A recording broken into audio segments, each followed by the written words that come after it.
Secretary of Defense Pete Hegseth said this week that the U.S. could maintain a blockade of Iran indefinitely. This suggests that President Trump is trapped in another so-called forever war. And as if Trump needed reminding that Iran now shadows his presidency, we learned this week that he had to be secretly moved by catering truck, no less, off of Air Force One, which was allegedly being targeted by Iranian agents. While Trump was smuggled back into America, Air Force One, packed with staffers, military personnel, and reporters, was allowed to fly as a decoy. Strange times.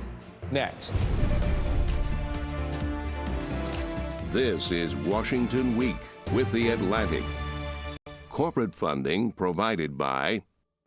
In 1995, two friends set out to make wireless coverage accessible to all. With no long-term contracts, nationwide coverage, and 100% U.S.-based customer support. Consumer Cellular. Freedom calls. Additional funding is provided by Koo and Patricia Ewan for the Ewan Foundation, committed to bridging cultural differences in our communities.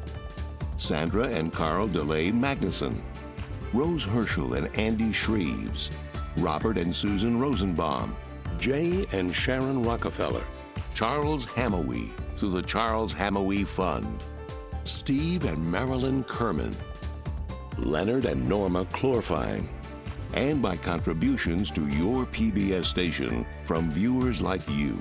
Thank you. Once again, from the David M. Rubenstein studio at WETA in Washington, Editor-in-Chief of The Atlantic and moderator, Jeffrey Goldberg. Good evening and welcome to Washington Week. It's a strange story, certainly, this Air Force One business, though the Trump administration does manufacture plenty of strange storylines. It's also a deadly serious story, one that raises questions not only about the dubious decision-making that led to this Air Force One caper, but about Iran's continued ability to wreak havoc on the U.S. and its friends, months after the president promised that the threat of the Islamic Republic would be neutralized. Iran is a shadow over the White House and over the Republican Party. Something that could help the Republicans out of their predicament? The Democratic Socialists of America. I'll discuss this tonight with my guests, Elisabeth Bumiller, writer-at-large at the New York Times. Adam Harris is a staff writer at The Atlantic and a co-host of the Radio Atlantic podcast. Dan Lamothe is a national security reporter for The Washington Post. And Liz Landers is the White House correspondent for PBS NewsHour. Thank you, Liz, for doing double duty tonight. We appreciate it. Dan, let's start with you. You broke the story. Explain what happened on Air Force One and why it happened. Yeah, thank you for having me. Just an extraordinary tip that I received, and just running it down. I mean, the idea that President Trump leaving a NATO summit with the world's eyes on him tells the world that he's sending his new plane back to Britain, tells the world he's taking the old Air Force One instead. The new plane being the one given to him by Qatar. Yes. Yes. Only to learn that he took neither of those planes and, in fact, moved by catering truck secretly to a third smaller plane, the C-32, without telling anyone, and then not telling anyone for the next calendar month until we reported that story out. Yeah. And why do they say they did it? And who knew and who didn't know? Yeah, so, I mean, obviously there is legitimate concerns about the president's life. Iran has made efforts in the past. They received a tip from Israel saying that they thought the president's life was in danger, that there could have been a threat on him or the aircraft. So that threat was assessed later to be not high confidence, but in the moment, without a lot of time to act, they chose to put this all in motion. Right. Liz, not unusual to protect the president, obviously a worthy cause. Not telling the people who got on Air Force One right. that they believed they had intelligence or suspicion that Air Force One was going to be targeted. That's the truly unusual aspect of this story. Right. There were White House staffers aboard the plane that was apparently what was going to be targeted. Also Secret Service. There are also military officers on board that plane too, and press as well. And I think as a reporter, when you travel with the president, you have an expectation that he is a target at any given time. But for the actual circumstances to be so real that the president is then moved off the plane. I don't think that that's something that most White House press are thinking about when they're traveling with him. And in fact, the White House Correspondents Association, this was reported by a number of media outlets, has apparently sat down with the White House press shop to have a conversation about the future of keeping the press corps that travels with the president safe and informed of where he is. What would be the normal way of doing this? Decoys are not uncommon, but typically it's a short duration thing where from the outside world, you wouldn't necessarily be sure which plane he was on. Right. You know, a common example when you watch the Marine Corps helicopters roll in with the president, they usually come in groups of 3. From the ground, you can't really tell which one, and then at some point it becomes apparent. Right. When they've done this overseas in the past, you know, one example that came up a lot this week was President Clinton in 2000 landing in Pakistan.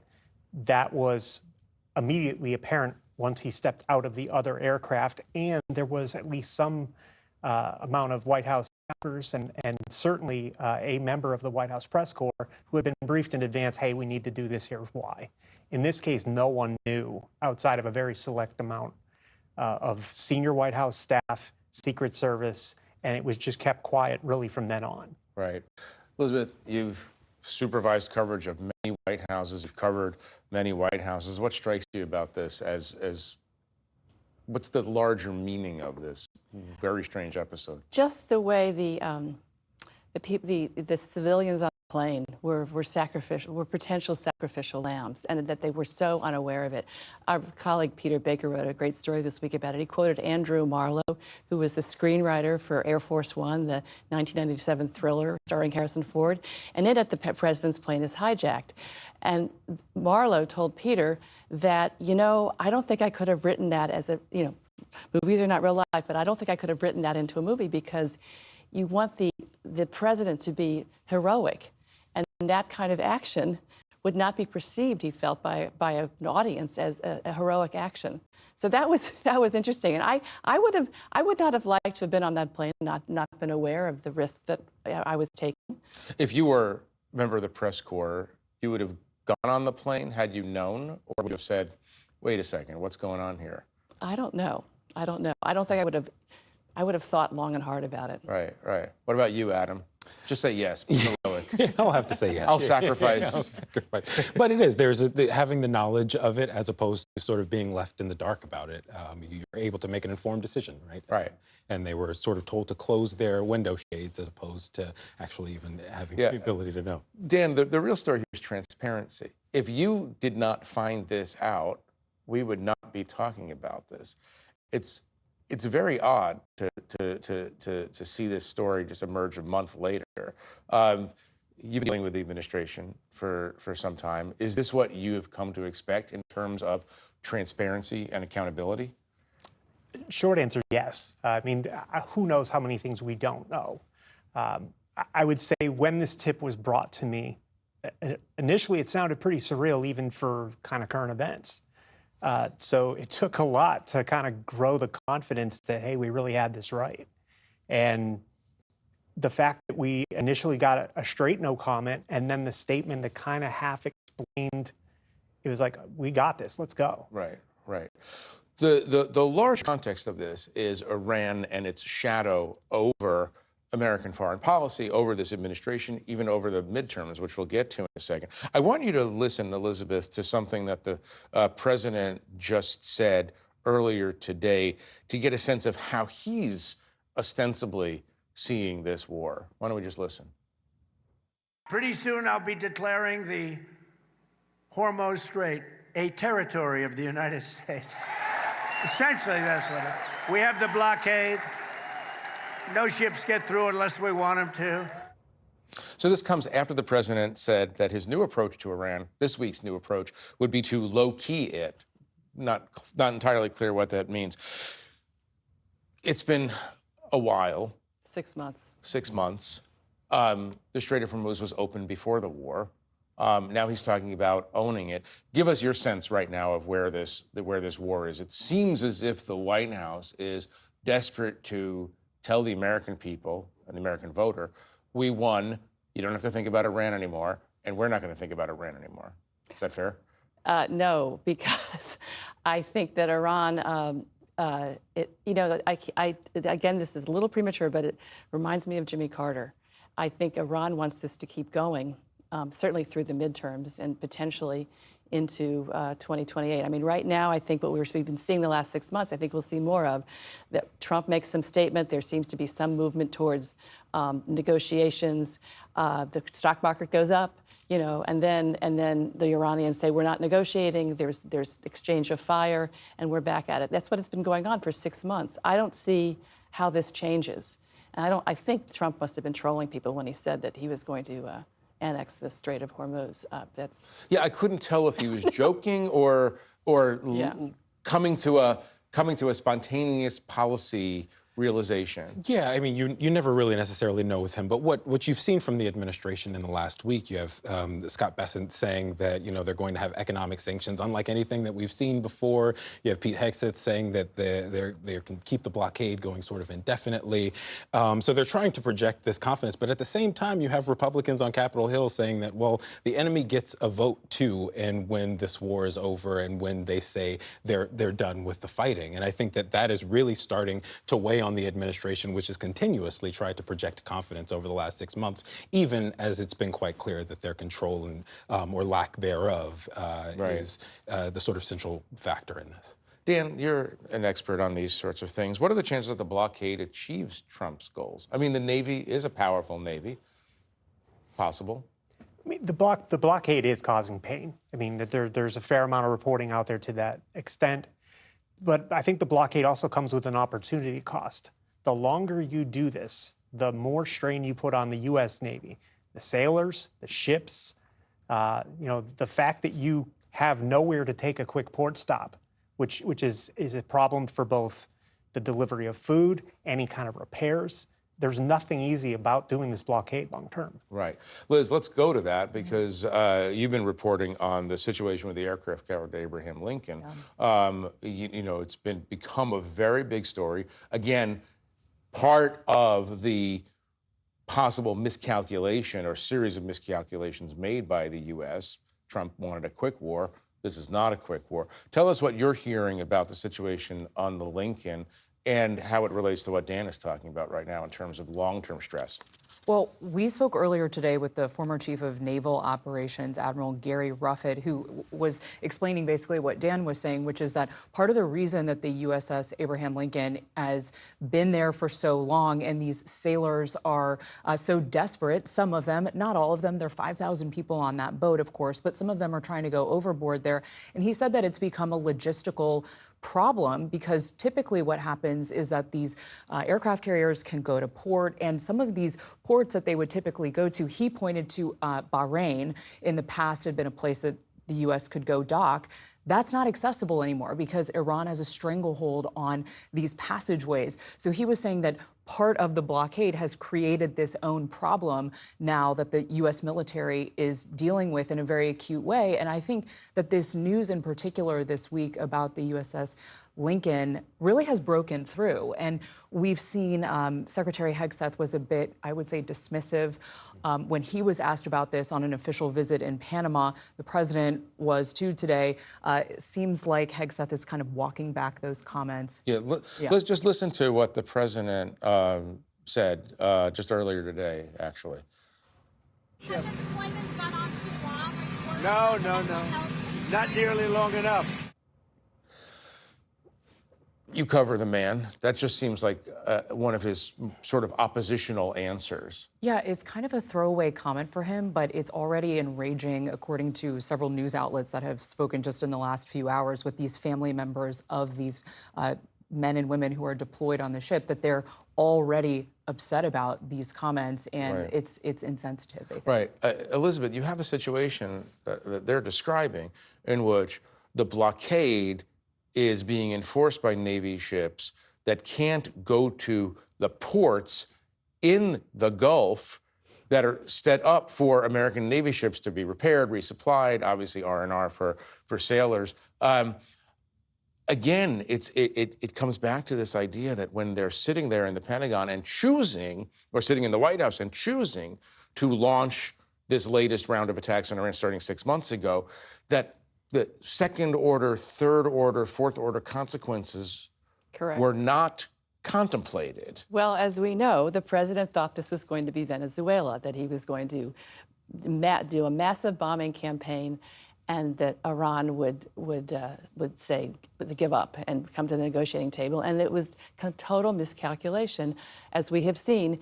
And it is the reason that previous presidents did not do what Donald Trump did, which because of the inevitable consequences of basically igniting a regional war in the Middle East and closing the Strait of Hormuz, which was always, any kind of battletop exercise is always predicted that would be the first thing the Iranians did.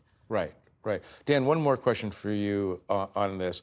And you cover the Pentagon. Obviously, it's much harder to cover the Pentagon these days because they've sealed it off from members of the press. But nevertheless, you seem to get a lot of good stories. Are people inside the Pentagon talking about all of these miscalculations made by the White House? What are you picking up on that? Yeah, I mean, I think especially on the military side, the officer corps and so forth, there are folks who are thrilled with the amount of money they're looking to put into the military. They see some benefit to the Trump administration and changes they've made. But when it comes to things like how do you get into this war, how do you get out of this war, yeah, there's growing frustration and concern, I think, on what this means long term. How long does it take? How do you get out of this? And how do you prepare for the next thing? Right, right. Let me turn to domestic politics, although this also shadows domestic politics. The Republicans don't have necessarily a lot going for them leading up to the midterms, but as is often the case, they can sort of wait and hope that the Democrats mess up. One possible way the Democrats are messing up is by nominating people who come from the far left spectrum of the Democratic Party. We saw this in Wisconsin, the apparent limits of DSA kind of politics when a seemingly popular candidate was defeated, a more mainstream Democrat came in. Obviously, the Republicans in Wisconsin wanted the DSA, wanted to run against a hard left DSA candidate. We see this now in Michigan with the Democratic nominee being the preferred choice of the Republicans of Michigan. That's a much closer race than what Wisconsin looked like. Adam, is there a seal? Are we discovering this week the ceiling that the DSA has created for the Democrats? Well, I think it's hard to know for sure just based on this week, right? Because Francesca Hung lost by about 4,000 votes in this race in which she did not run a single television ad. She was the Wisconsin DSA insurgent. DSA insurgent candidate. And meanwhile, right, you have several folks who dropped out in recent weeks. And so the polling that actually sort of reflected her at like a ceiling of around 39-40% was effectively what she landed on. There were about 34-35% of undecided voters in that race, and they did. They went towards the more established candidate once he received the endorsement from Governor Evers. But I think that the thing that we are seeing out of this, in part because if somebody had argued in 2015 that the Republicans were making a mistake by nominating Donald Trump as the further right candidate, right? So I think that there's a sort of we want to better understand what the middle wants, but those polls are actually pulling American politics in a really strong direction, and it's politics is not a science; it can be studied as one, right. But the sort of electability argument is floundering. Did you just invent political science? You know, I tried. No, but you make a very obvious point for any reporter, which is this Trump asterisk on everything that will ever happen in American politics, which is, on the one hand, that doesn't make sense. On the other hand, Donald Trump has won the presidency twice. So all the rules are. One question I have for you, you cover this very closely. The DSA is having trouble convincing blue-collar and not blue-collar black voters to come on board. Historically, you have a lot of black voters who are, if not sort of conservative in the most general sense, but more traditional Democratic candidates, right? There's this belief that a candidate needs to be proven. if you think about Barack Obama, he benefited from winning Iowa, and then you move towards South Carolina. It's like, well, he has shown that that white people will vote for him, right? And so there has to be a belief that other people will vote for you, and this has been kind of across campaigns, the ones that I've covered, where you have voters starting to talk like talking heads. You interview them and they're like, well, I just don't know if this person is electable. I don't know if they will vote We've all had that weird experience. Exactly. And so when you hear it and when you see it, they're going into the polling booth sort of thinking about what everyone else is thinking as opposed to what they're thinking. Right. One other problem, and to put a finer point on it, the party has developed something about a Hassan Piker problem. This is a popular hard left Twitch streamer who has said that America deserved 9/11, that Jews are inbred. He's praised Mao. He's praised the Houthi terrorists, and so on. Democrats are extremely worried about the presence of people like this who are no longer at the margin, who are creating, let's say, loads of new ads, if nothing else, for Republicans. Yeah, no, it's a problem for Democrats. There's no question, and it's been a problem for El Said in Michigan, who was associated with him. Right. It's a big problem. I do think, though, that in Wisconsin, it does, at least in that state, it shows the limits of the Democratic Socialists, because Francesca Hong, as we all know, in the last weeks of the race, earlier, social media post came out that she was, opposed to Thanksgiving. It was all about colonialism. This did not help in Wisconsin, and I think it was a bridge too far, even in Wisconsin, for an ultra-liberal candidate. It is a truism that really just don't attack Thanksgiving. Yeah, or Valentine's Day. She was not big on that either. So I could see that one. That I'm a little divided on. Go ahead, Liz. Last word to you. Too, about what Adam was mentioning about just the appeal of the DSA in general and why people are looking at this. I spoke with Jeff Weaver, who is the campaign manager for Bernie Sanders, America's best-known Democratic socialist, and was asking Jeff what he thought of this race. And he said, look, Francesca Hong wasn't that well known in Wisconsin, so that obviously played a factor too. But he also made the point to me that he said, the Democrats are not fighting back against Trump enough, according to a lot of the party in the base, and Republicans are not doing anything at all. So he said that's why he thinks this moment is appealing, and DSA candidates are appealing to people who feel like they are politically unmoored. All right. Well, we are going to track this issue, among other issues, very closely, but we are going to have to leave it there for now. I want to thank our guests for joining me, and thank you at home for watching us. For a look at the Republican Party's evolution, please listen to Adam's interview with former Republican Senator Jeff Flake at Radio Atlantic. I'm Jeffrey Goldberg. Good night from Washington. Corporate funding for Washington Week with The Atlantic is provided by Consumer Cellular. Additional funding is provided by Koo and Patricia Ewan for the Ewan Foundation, committed to bridging cultural differences in our communities. Sandra and Carl DeLay Magnuson, Rose Herschel and Andy Shreves, Robert and Susan Rosenbaum, Jay and Sharon Rockefeller, Charles Hamawi through the Charles Hamawi Fund, Steve and Marilyn Kerman, Leonard and Norma Chlorfine, and by contributions to your PBS station from viewers like you. Thank you.